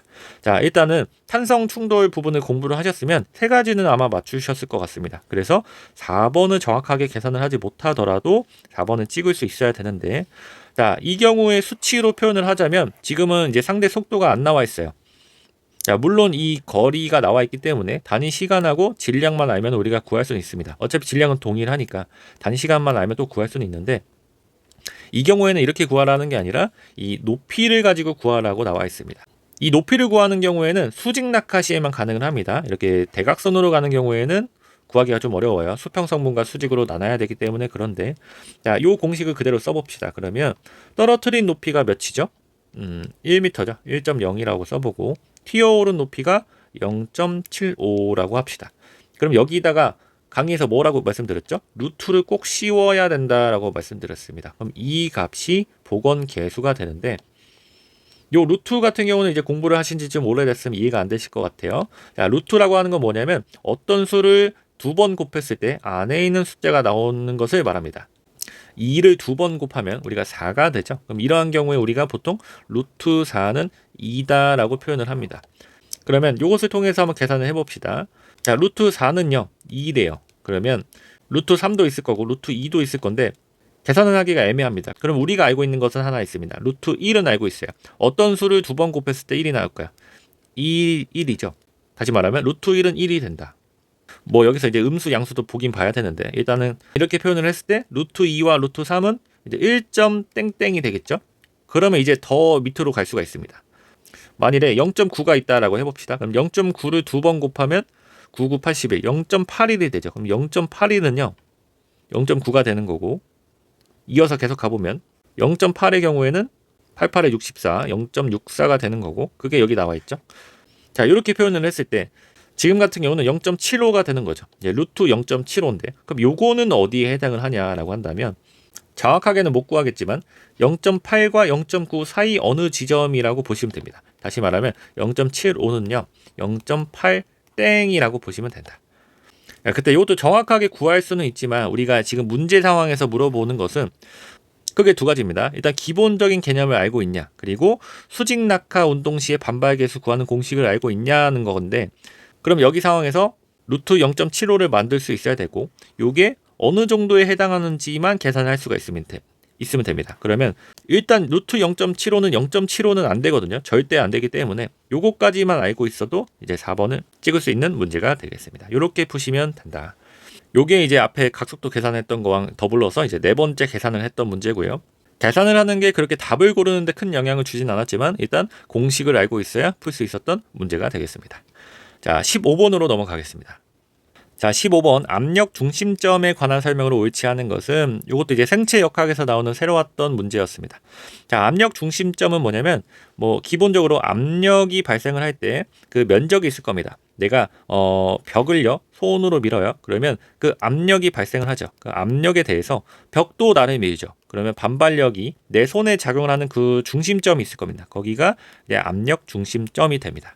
그러면 보통은 우리가 이것을 언제 많이 쓰냐면 이제 걸어 다닐 때 보행시나 주행시에 많이 쓰는데, 사람이 이렇게 있고요. 사람이 이렇게 있고 걸어간다라고 가정을 해봅시다. 그러면 발이 지면에 닿는 부분이 있을 거고 지면을 디디면서 지면이 나에게 주는 반발력이 있을 겁니다. 그러면 여기 부분을 가져와서 보면은 내 발이 지면에 닿아 있는 부분이 있겠죠. 그러면 이 부분인 겁니다. 여기 부분이 이제 우리가 보통 말하는 기저면이 되겠고, 기저면에 지면 발력이 갈 때 그 중심점을 우리가 압력 중심점이라고 부른다.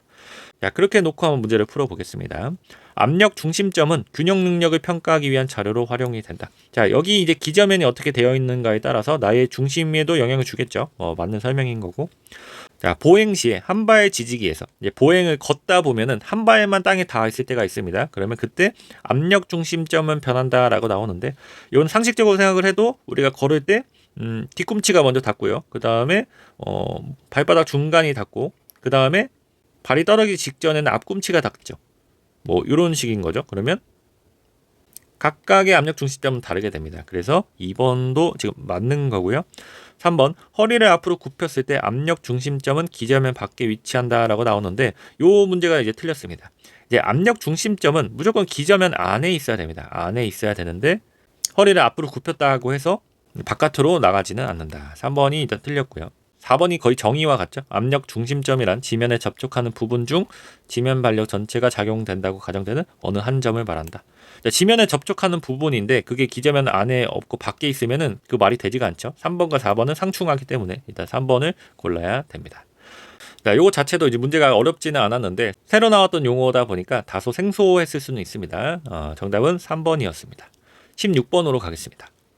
자, 16번 일과 에너지에 관한 설명으로 옳지 않은 것은 16번 문제부터 20번 문제까지는 앞에서 나왔던 내용보다는 되게 쉽게 출제가 되었습니다. 그 이유는 잘 모르겠지만 일단은 전체적으로 기본적인 수준에서 문제가 나왔고요. 만약에 이제 25년도 문제를 푸시는 분이라면 앞부분은 좀 틀렸더라도 16번부터는 이제 기본적인 개념이다 보니까 꼭 맞추고 가야 된다라고 말씀을 드릴 수 있을 것 같습니다. 자, 하나씩 보면 에너지는 일을 할 수 있는 능력이다 라고 나옵니다. 맞는 설명이죠. 에너지라고 하는 것은 잠재적으로 이 일을 할 수 있습니다. 우리가 에너지는 여러 가지가 있습니다. 아래 보면 전기에너지, 열, 빛, 위치, 운동 이런 것들이 있는데 결국 뭔가 물체나 인체를 움직이게 할 수 있고요. 뭔가 상태 변화를 일으킬 수 있게 하고 그런 것들인데 일을 할 수 있는 능력으로 볼 수가 있다. 자, 위치 에너지는 운동 에너지로 변환될 수가 있다. 당연한 말이죠. 2번도 맞고 물체를 위쪽에 가지고 있습니다. 들고 있으면 지금 위치 에너지를 갖고 있고 운동 에너지는 없죠. 떨어뜨립니다. 그러면 위치 에너지는 점점 줄어들지만 속도가 빨라지죠. 속도가 빨라지면 운동 에너지는 증가하게 됩니다. 서로 상호 변화가 되고요. 자, 이렇게 위치 에너지와 운동 에너지는 우리 운동 상황에서 아주 많이 사용이 됩니다. 그래서 역학적 에너지다라고도 부릅니다. 역학적 에너지라고 하면서 보존의 법칙 이런 게 있는데, 자, 2번은 맞는 설명이고, 자, 질량이 일정하면 속도 변화는 운동 에너지의 변화를 의미한다라고 나오는데 이것도 공식을 알고 있으면 그만 풀 수 있습니다. 운동 에너지는 2분의 1 mv 제곱이라고 나오고요. 요거죠. 자, 질량이 일정하대요. m이 고정인데 속도가 빨라진다라고 합니다. 그러면 이 에너지 자체는 당연히 증가하거나 감소하거나 하겠죠. 변화가 있는 겁니다. 3번은 맞고. 자, 어떤 물체가 에너지를 갖기 위해서는 움직임이 있어야만 한다라고 나오는데 요거는 바로 위치 에너지만 봐도 알 수 있죠. 위치 에너지는 움직임이 없지만 잠잠적으로 에너지를 가지고 있는 상태입니다. 이런 거를 봤을 때 움직임이 꼭 있어야만 하는 것은 아니다. 4번이 정답이었습니다. 자, 16번은 아주 기본적인 문제였습니다. 꼭 맞추고 가셔야 되고요. 17번으로 가겠습니다. 자, 17번 보기에서 설명한 A 선수의 이동 거리와 변이가 옳은 것은, 이 거리와 변이는 우리 계속해서 연습을 했습니다. 교재에서는 이렇게 문제 주어지고 답도 한번 해봤고요. 자, 육상 장거리 종목의 선수 A는요, 트랙 길이가 400m인 경기장을 총 25바퀴를 달렸대요. 그리고 시간은 28분 30초가 걸렸다라고 합니다. 여기서 무엇을 구하래요? 거리와 변이를 구하라고 합니다. 자, 이동 거리는 총 얼마나 움직였는가를 말한다라고 했습니다. 자, 400m 경기장을 25바퀴를 돌았으니까 그럼 총 몇 미터요? 10,000m가 나옵니다. 10,000m. 자, 이런 거는 어렵진 않죠. 거리는 10,000m구나. 자, 그 다음에 이제 변이를 구하라고 나왔습니다. 변이를 구하라고 나왔는데 요게 재밌죠. 변이 같은 경우는 두 지점을 잇는 최단 거리라고 나옵니다. 두 지점은 이제 처음 출발한 위치와 이제 마지막 끝날 때 도착한 위치를 보는데, 지금 이 트랙의 경우에는 같은 트랙을 계속 반복해서 돌고 있고 출발점과 도착점이 같죠. 그럼 이 경우에는 변이가 어떻게 되냐? 0이 된다라고 말씀드렸습니다. 그래서 변이는 어떻게 된다? 변이는 0이 된다. 그러면 답을 찾아보면 10,000m와 0m 4번으로 고르면 되는 문제. 그래서 사실 여기서 주어진 조건 중에 뭐 28분 30초 뭐 이런 거는 사실 의미는 없는 거예요. 이 문제를 풀 때 중요한 조건으로는 이제 400m인 거, 25바퀴인 거, 그리고 출발점과 도착점이 같은 거, 요것만 사용을 했던 문제가 되겠습니다. 요 정도 계산 문제는 거저 주는 거죠. 이제 땡큐라고 보면 되고. 자, 18번으로 가겠습니다. 자, 18번 보기에서 수행한 일과 일률이 바르게 나열된 것은, 이것도 아주 기본적인 문제였습니다. 이것도 우리 다 연습을 해봤습니다. 자, 공식을 일단 써보도록 하겠습니다. 일은요, 내가 발휘한 힘 뉴턴과 어느 만큼 물체를 움직였는가 미터로 구한다라고 했습니다. 자, 그리고 일률은요, 일률은 기본적으로 일을 시간으로 나눈다라고 했죠. 일은 뉴턴 미터라고 했고 시간은 단위 시간으로 나눠 보도록 하겠습니다. 각각 이제 줄 그리고 와트로 표현한다라고 했고요. 자, 보기 보도록 하겠습니다. 물체에 2초 동안 2초 2뉴턴의 힘을 가해서 2뉴턴 2미터를 움직였대요. 2미터 이렇게 써놓고 그냥 보는 거예요. 수행한 일은 몇 줄이다. 그러면 2 곱하기 2니까 4줄이겠죠. 그럼 이건 4가 되겠고, 일률도 구하래요. 그러면 4줄에다가 이제 2세컨드로 나눈 거니까 2줄 퍼 세크가 되겠죠. 2줄 퍼 세크니까 2가 되겠습니다. 정답은 3번이고요. 요거 같은 경우는 아주 기본적인 내용이고 우리 강의 보면서 연습도 해봤으니까 틀리시면 안 됩니다. 이런 문제는 잘 맞추고 가야 된다. 자, 19번 가도록 하겠습니다. 자, 19번 인체의 안정성을 결정짓는 요인이 아닌 것은, 이런 문제는 많이 나오고요. 많이 풀어보셨을 겁니다. 자, 첫 번째, 기저면의 크기와 관련이 있죠. 당연히 기저면이라고 하는 것은 이제 바닥을 짚고 있는 부분을 말하는데, 뭐 사람이 있고요. 사람이 있고 이렇게 서 있으면 기저면은 이만큼인 거고, 요 사람이 뭐 다리를 벌리고 뭐 이렇게 서 있다라고 해봅시다. 그러면 기저면은 이만큼인 겁니다. 기저면의 크기와 안정성은 관련이 있죠. 지금 이 사람과 이 사람의 안정성을 보면은 이 사람이 훨씬 더 좋아 보이죠.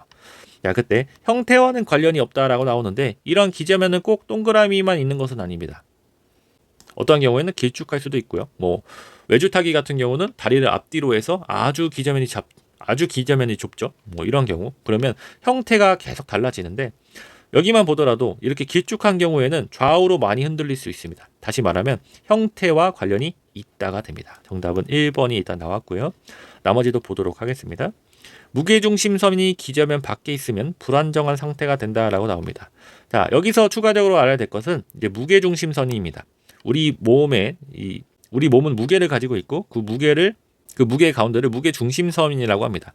자, 이게 왜 중요하냐면 여기에는 중력이 작용을 하고요. 중력이 작용을 하고 중력은 아래로 이렇게 작용을 하겠죠.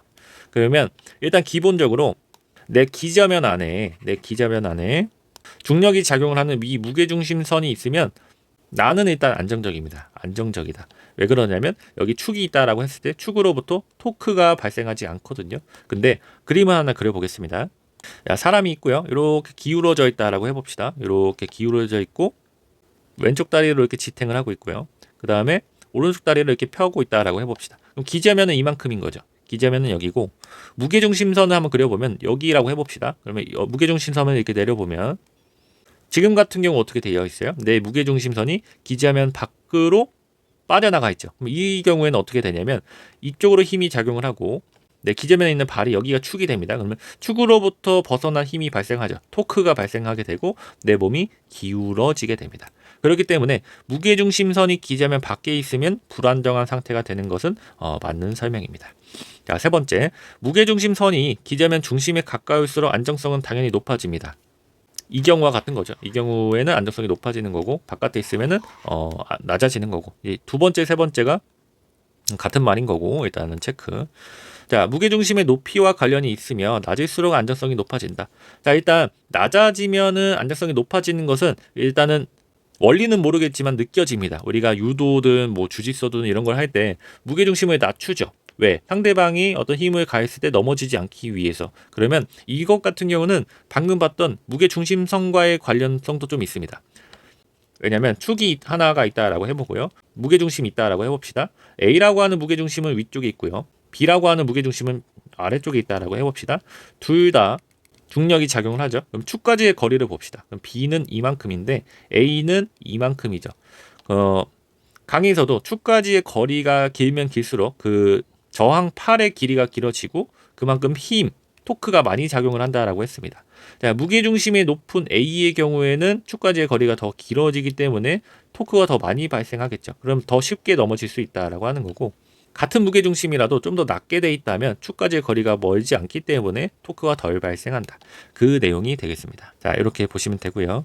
자, 무게중심선과 함께 나오는 게 이제 신체 중심선도 있습니다. 이것도 이제 거의 비슷한데 살짝 다른 거고, 신체 중심선은 항상 신체 중심에 있어요. 신체에 있는데 무게중심의 중요한 것은 우리 신체를 벗어나서도 존재할 수가 있습니다. 이제 가상의 선이기 때문에, 가상의 중심, 가상의 선이기 때문에 신체를 벗어나서 존재할 수도 있다. 요거는 단골 개념이니까 꼭 잘 알고 가셔야 됩니다. 자, 마지막 20번 보도록 하겠습니다. 자, 20번 마찰력에 관한 설명으로 옳지 않은 것은 나왔습니다. 올해 심해 종류에서는 마찰력이 나왔고요. 뭐 여러 가지가 있으니까 잘 보셔야 됩니다. 자, 문제는 비교적 쉽게 나왔습니다. 일단 1번부터 보면 최대 정지 마찰력은 운동 마찰력보다 크다라고 나오는데, 자, 마찰력 이제 그래프로 표시를 하면 하나의 물체가 있고요. 지면에 닿아 있다라고 해봅시다. 그리고 이 물체를 끌어당깁니다. 그러면 처음에 어느 정도 힘이 들다가 이 물체가 끌려오기 시작을 할 텐데, 그래프로 표현을 하면은 마찰력이 끌어오면 끌어올수록 증가를 합니다. 어느 순간 증가를 하다가 물체가 운동하기 시작하면, 움직이기 시작을 하면은 마찰력이 감소를 합니다. 그러고 유지가 되는데, 우리가 이 부분을 이제 최대 정지 마찰력이라고 하고요. 움직이기 시작한 부분은 운동 마찰력, 그리고 정지해 있는 부분, 여기를 정지 마찰력이라고 부릅니다. 이렇게 봤을 때 최대 정지 마찰력은 항상 제일 큽니다. 이 개념을 일단 알고 계셔야 되고요. 최대 정지 마찰력은 운동 마찰력보다 항상 크다는 맞는 설명입니다. 두 번째, 마찰력은 마찰계수와 물체 질량의 곱으로 구한다라고 나오는데, 요게 틀렸죠. 여기서 뭐가 틀렸냐면 물체 질량의 곱이 아니라 수직항력이 되겠습니다. 수직항력. 어떻게 보면 이제 무게라고도 볼 수가 있습니다. 질량 자체는 아직 중력에 곱해지지 않은 상태이니까 무게라고 보시면 되고요. 인체나 물체 같은 경우는 이렇게 볼 수가 있다. 3번, 마찰력은 물체 표면에 수직으로 작용을 하는 힘, 수직항력과 관계가 있다. 3번에 답이 나와 있네요. 그렇기 때문에 2번은 이제 틀렸고. 4번, 마찰력은 접촉면과 평행하게 작용을 하면 물체의 운동 방향과 반대로 작용을 한다. 내가 이쪽으로 당기면 마찰력은 방해하는 힘이죠. 그렇기 때문에 반대로 작용하는 것처럼 느껴집니다. 그래서 4번은 맞는 설명이고 정답은 2번이었습니다. 자, 이상으로 운동역학 25년도 기출문제 해설 강의를 마치도록 하겠습니다. 자, 26년도 출제 예상을 해보자면 전체적인 난이도 수준은 다시 내려갈 것 같진 않아요. 이 정도 수준이 유지될 것 같고, 뭐 물론 이거보다 더 어려워질 수도 있긴 한데, 역학을 출제하시는 분 입장에서는 그렇게까지 하진 않을 것 같고, 아마 요 정도 수준에서 왔다 갔다 할 것 같습니다. 자, 일단 역학 같은 경우는 기초적인 개념 이해가 필요하고요. 암기보다는 이해긴 한데 기초 공식 같은 경우는 암기를 해두는 것이 훨씬 더 좋습니다. 많진 않기 때문에 꼭 잘 보고 가시고요. 플러스 이제 기출 문제를 많이 풀어보는 게 너무나 도움이 많이 됩니다. 내가 알고 있는 개념이 정확한지 이것을 확인을 하려면 결국 문제를 풀어봐야 되거든요. 그리고 여러 가지 계산하는 문제들도 실전에 가서 연습을 해봐야 쓸 수 있기 때문에 이런 것들을 많이 푸시면서 실전 감각을 느끼셔야 됩니다. 자, 기본적인 계산 개념 함께 알아두셔야 되고요. 역학 같은 경우는 새롭게 나올 만한 내용은 없습니다. 뭐 물론 있긴 하지만 어차피 나와도 지엽적이고 그것까지 맞추려고 하기에는 너무 어려워지다 보니까 기본적인 개념 위주로 공부를 하시면 충분히 좋은 점수 얻으실 수 있을 것 같습니다. 자, 이상으로 강의 마치도록 하겠습니다. 감사드립니다.